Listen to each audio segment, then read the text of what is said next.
My name is Jabaar Edmond. St. Petersburg One Community Grocery Co-op from St. Petersburg, Florida. Our co-op is a part of resistance. Our community is a hard-hit black community, historic black community in Florida, and we have been without a grocery store within the black community for better a decade. And the One Community Grocery Co-op was sparked because of a closing of a grocery chain. And when the grocery chain left, it left the community without fresh food. I don't like to call them food deserts because deserts are naturally occurring events. And our community not having a grocery store is not naturally occurring.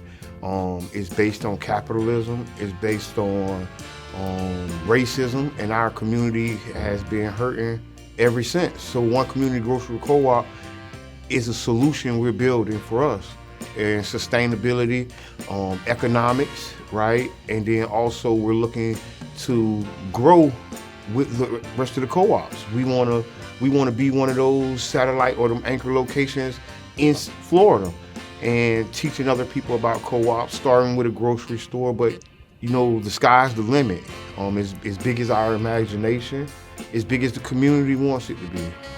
And so I'm excited. This is my second year at the Up and Coming. I feel like a veteran, but I'm excited to learn from Baba Malik. I'm excited to go to the Detroit Co-op and see that amazing facility, to go from the grocery store to upstairs, the event spaces, and the industrial kitchens. I really was inspired, and I'm ready to go back to my hometown and, you know, put some action to the things we're learning.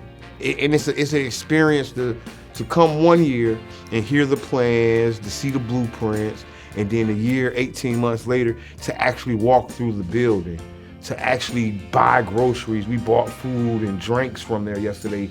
And so for me, I'm gonna buy me some of the sweaters when I get back, because I think that's a model. That's a model for America. That's a model for a whole bunch of communities, because whether it's 10,000, 15,000 square feet, 7,000 square feet, we're gonna look to emulate it and duplicate it where we're from. And then hopefully we can teach and be the mentors for another up and coming co-op that may be down the road or may be coming in the near future, because that's how we got here. And I love it. I'm excited. We had a great day yesterday. Today already has been amazing. I can't wait to see the rest of the classes and the rest of the trainings. Yes, we are inside of our third to fourth year right now, in building our co-op. This year we brought 4 members to the convention. We actually have been to several conventions. So as we've been growing, we've been learning more about what a co-op is, right? And that it's bigger than a co-op, right? That this is just a catalyst or a nucleus where we're gonna do amazing things in our community. I love the term that I heard, was it resiliency economy or but you get, and I think, to me, I'm like, okay, that's what we're doing, right? Because we're moving with a purpose. We're looking to not be profit oriented, but we still want to be a business. We still want to be a successful business. But at the same time, the community is our bottom line, not the dollars, not the profiteering.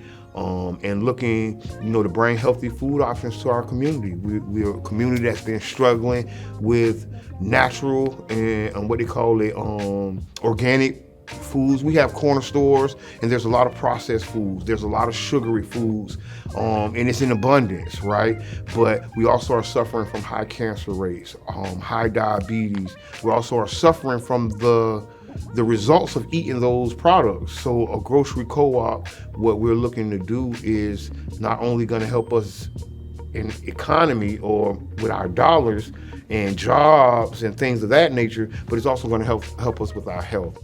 It's going to help us be a healthier community, and which in turn saves us money. Every doctor, every emergency room doctor visit that you don't have to go to actually saves you money. It saves the community. It actually saves society, because a lot of our people have to go to the doctor when it's an emergency. And if we can prevent some of those emergencies through better eating, through having fresh watermelons with seeds in it, you know, and having, you know, fresh onions. Like yesterday we went to the farm, we went to the Detroit farm, it was amazing.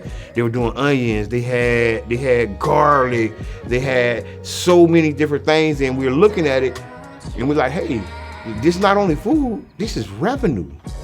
This is someone's livelihood sitting on that table drying out. And when we wash it off and put it into the grocery store, now it's an ecosystem, not only just the food, but also economy. It's also, I love it. It's righteous, it feels good, and I'm excited. No, our co-op is not open yet. We're still forming. We're in the forming stage. I would say we're probably in the second stage, first phase of growing. We're still grassroots, we're still building. One person at a time. Was talking about it today. You know, just turning family and friends, turning our warm circle into members. Looking to get our close family, our husbands, our spouses, and then tell them to get their friends and just grow from this nucleus we have right now. Like 150, 200. So we're growing. We're right now at a race to 300. We want to get to the 300 threshold and move to the next phase of growing. Yes, we need resources. We need dollars to help do promo. We need to raise the profile of our co-op, right? Get into media, get into news, doing op-eds, right? Raising the profile so that we can get more members.